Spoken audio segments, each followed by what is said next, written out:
Oh, there are books and there are books, my friend. As an addendum to my most disappointing reads since I started this channel, I decided to do a more positive video. Some of those books that were life-changing, a wellspring for the imagination. Hey everyone, I'm Nikhil with Shelf-Esteem, and these are my top 10 favorite books since starting the channel.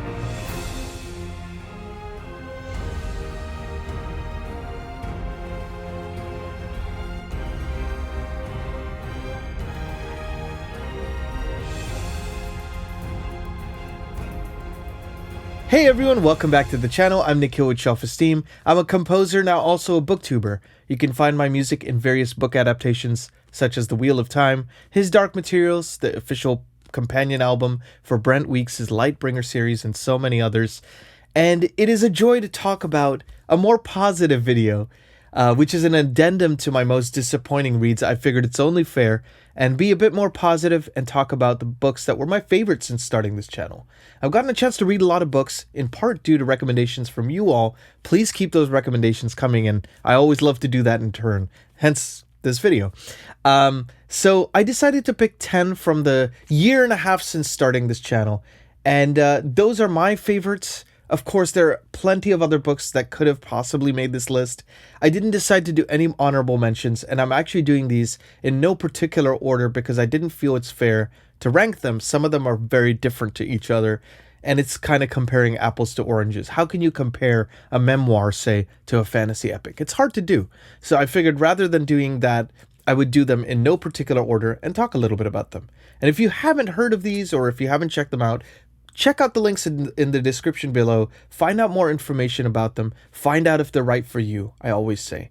So, if you like this kind of video, free ways you can support the channel: like, subscribe, share it with people, watching it to its completion, and leaving a comment below. Feel free to pick any of those that you feel compelled to help support the channel. And let's jump on into the books. So the first one I want to talk about is one that has a special place in my heart because it ignited a love for me of an entire genre, and that is historical fiction. Right as I was starting this channel, I started reading James Clavell's Shogun. Shogun is about a guy who's kind of a fish out of water, a British captain on a Dutch naval ship, crash lands in the year 1600 in feudal Japan, and it feels like you're hearing a lot of this story through a translator who is kind of translating between this crew and the Japanese, who are now starting to see some foreigners come on shore, but it's still very much a feudal Japan culture, right? The samurai culture is very much alive and well, and it is just so foreign and alien to these people, and trying to see where they meet. It is an extremely fantastically paced book. It's 1,300 pages on hardcover, and I never felt for a moment that it was, that it was dragging. I was so fascinated by the Japanese culture of that time, and you really see it from Blackthorn's point of view. Blackthorn being the main character of the story. There's romance, there is fight sequences, there is tons of dialogue, even between minor characters, and every part of it feels equally compelling.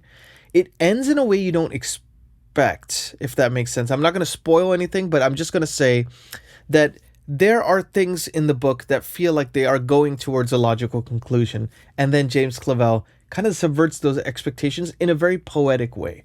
So I just feel like through and through, I never felt like I was bored during this book. I was always feeling like I need to find out what's happening next. It's very hard for a 1,300-page historical epic to do. So Shogun is the first one on the list. Have you read it? Let me know in the comments. The second one I want to talk about is one of my most recent reads. It's hard to rank a book from this, but I'm going to talk about the trilogy first and then talk about my favorite book in the series. That is the Heaven Tree Trilogy by Edith Pargeter. This is another historical fiction epic series, the most underrated series on this list, and probably the most underrated series on Booktube. It was recommended by Janny Wirtz, a fantasy legend in her own right. And myself and Jake from Nerd Level Rising got a chance to read it over 3 months, and we fell in love with it. It's about a kid who has artistic proclivities, who is commissioned to design a cathedral in the year 1200. Doesn't sound that compelling, but my God, the protagonists versus antagonists, the way that relationship develops and how they kind of learn from each other as much as they're at odds with each other is brilliant. The like the multi-generational epic saga that is this series, that you feel like it's going to be a tale of revenge, but it is also equally a tale of redemption. Some of the most poetic writing I've ever read. Think of like a Jenny Wirtz and a Guy Gavriel Kay meets like a John Steinbeck grounded characters. Brilliant. And I couldn't put it down. And it's hard to pick a book, but if I had to pick one, it would be The Scarlet Seed, the final entry, because it is the culmination of everything that came before. It really talks about these themes in a way I've never seen a book describe. And again, never a dull moment. So if you have not checked out the Heaven Tree trilogy, you know what to do. Links below.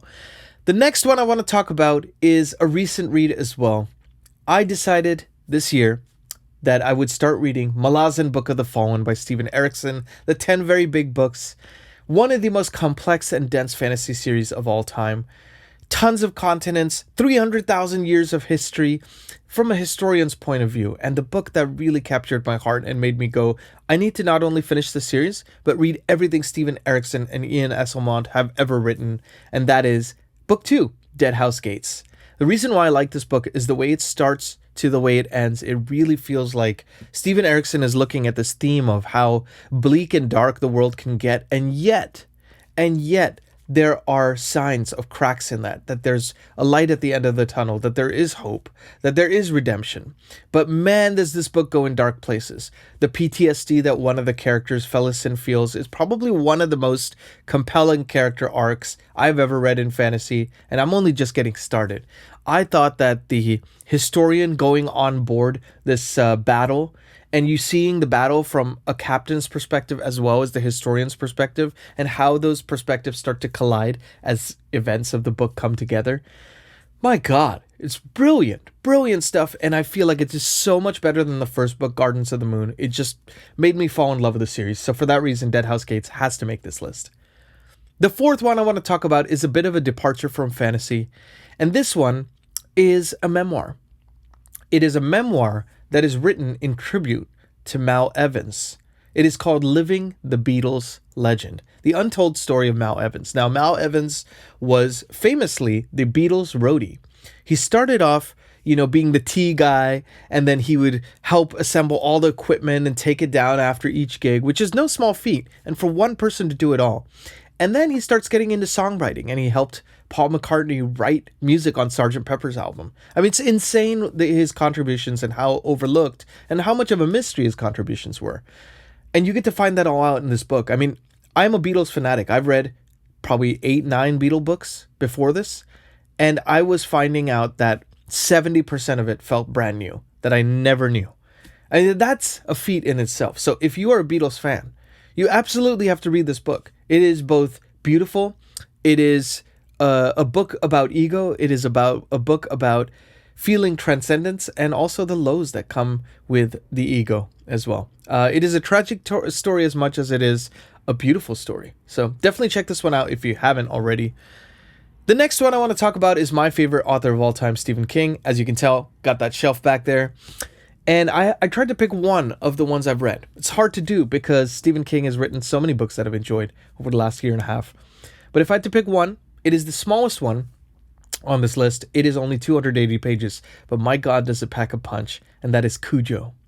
Now, Cujo I read with John from Disquiet and Dragons, a lovely guy and a lovely channel, and we got a chance to read this together.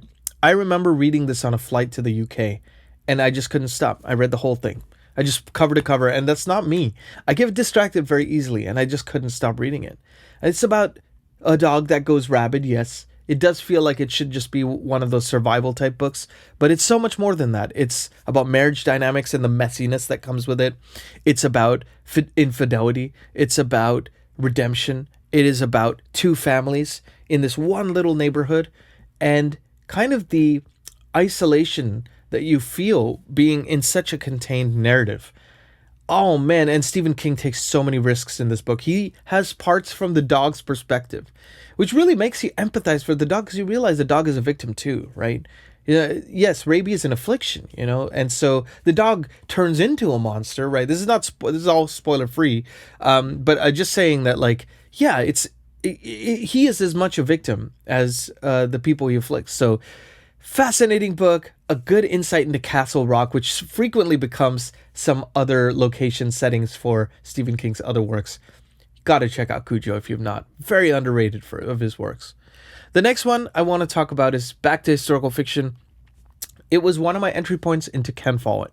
Ken Follett is one of the masters of historical fiction and thrillers. And because he's such a master of thriller writing, he knows how to plot and pace his books. And so it was very easy to pick my favorite, which is the Century Trilogy. This is charting 100 years of world history through the eyes of 5 families as they all intersect. A German, English, Welsh, American, and Russian family across 100 years of world history. So the first book, Fall of Giants, talks about the Russian Revolution, the women's suffrage movement, and World War I.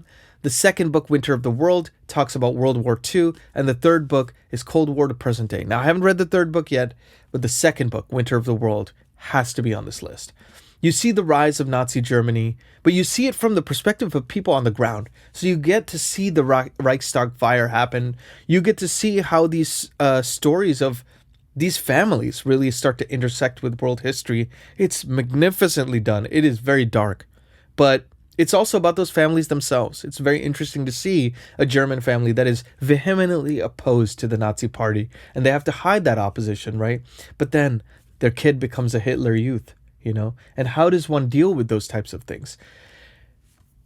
I just cannot go on and on about how much I love this book. I mean, if you are even vaguely interested in that time period, you got to check it out. But I would say if you check out the Century Trilogy, read them in order, because it's, again, a multi-generational epic, and you need to find out why we care about these characters so much, because they're oftentimes descendants of the ones that came before them, and those seeds are planted for book 2 and book 1. So, Century Trilogy, Winter of the World, check it out. The next one is a sci-fantasy epic that is Christopher Ruocchio's Sun Eater series.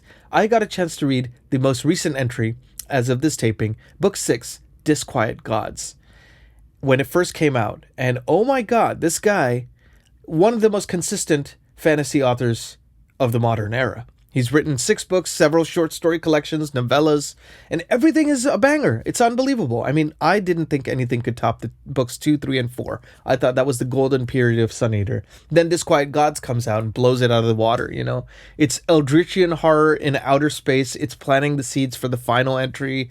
It's brilliantly written. Hadrian Marlowe, the complex, morally gray character, is now... I'm not going to say what happens to him, but something has happened at the end of book 5 that marks a different chapter for him. And you get to see some family dynamics come into play into this, I think. So it is as much a contained story about one man and his journey as it is this epic alien invasion, conquering all kind of story, and at what cost. It is I mean, if you guys have not read Sun Eater, I promise you gotta read this series. And Disquiet Gods, you have something to look forward to, because this is a fantastic entry. The next one I want to talk about is by a dear friend of mine. And, that would make me biased. But I will say this book stands on its own, even if I didn't know him. And that is Dr. Philip Chase, Dr. Fantasy himself, the Adan Trilogy. Imagine like a Celtic holy war type fantasy, but with Eastern philosophy and religious concepts, and even the idea of like religious fervor and extremism and the price people pay for that. And the cycle of never-ending war. One person does something, the other person retaliates. Is there even a way out? I mean, you can see how this would tie into Buddhist concepts and things like that.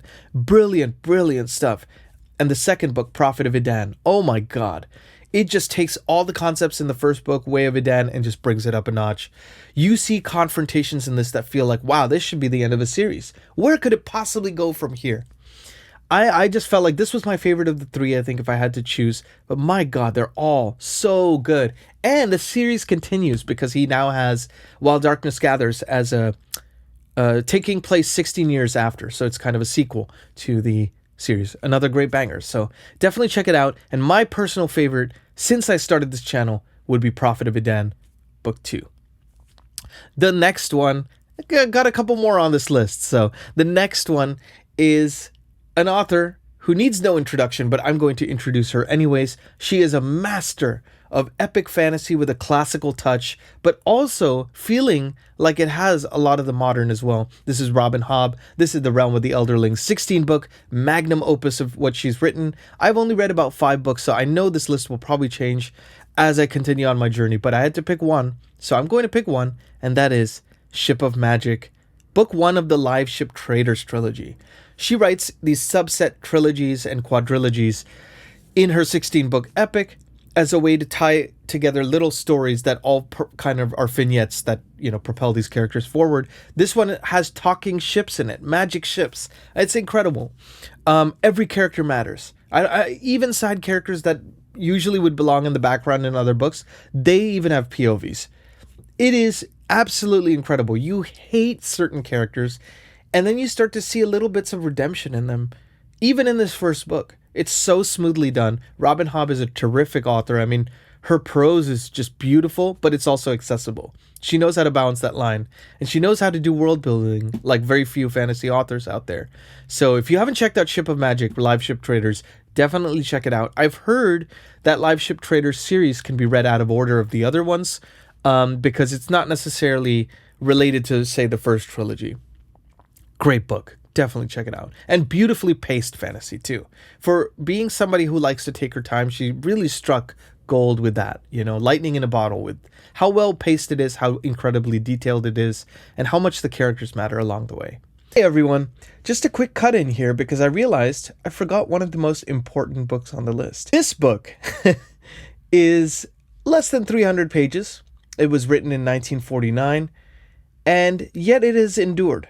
Partially because George Orwell must be a soothsayer or a prophet. So much of what he's talked about has come true, and it makes me wonder, are dystopian novels used as a manual rather than a cautionary tale? And of course I'm talking about 1984.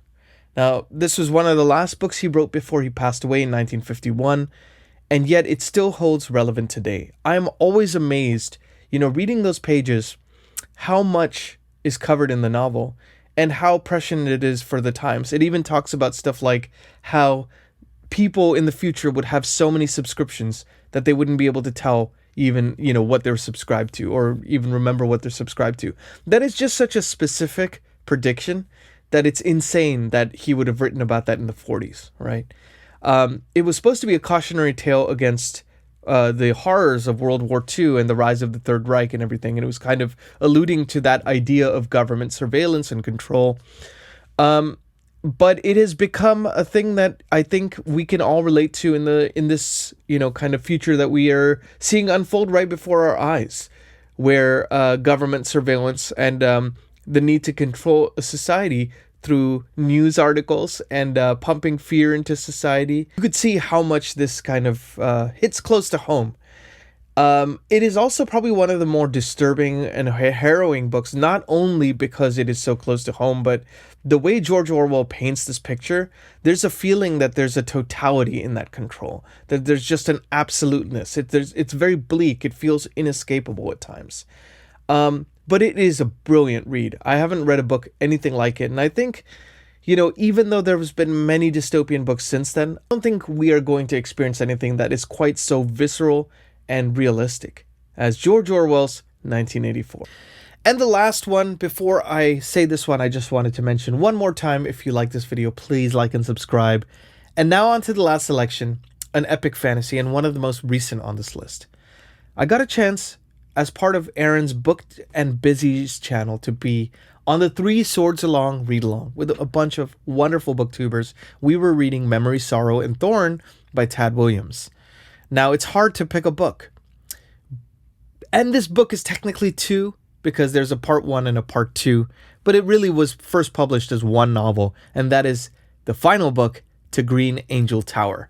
Now, any gripes anybody had about the series being a little bit slow and long-winded, which I personally loved because Tad Williams is another master of making you care about characters and really setting the scene. Like, you don't care if they wander through a forest for 50 pages. It's fun. You're along with them. Some of the character dynamics and friendships of Simon and Binabik are some of my favorites, and I feel like it's really a culmination of everything that they've done so far.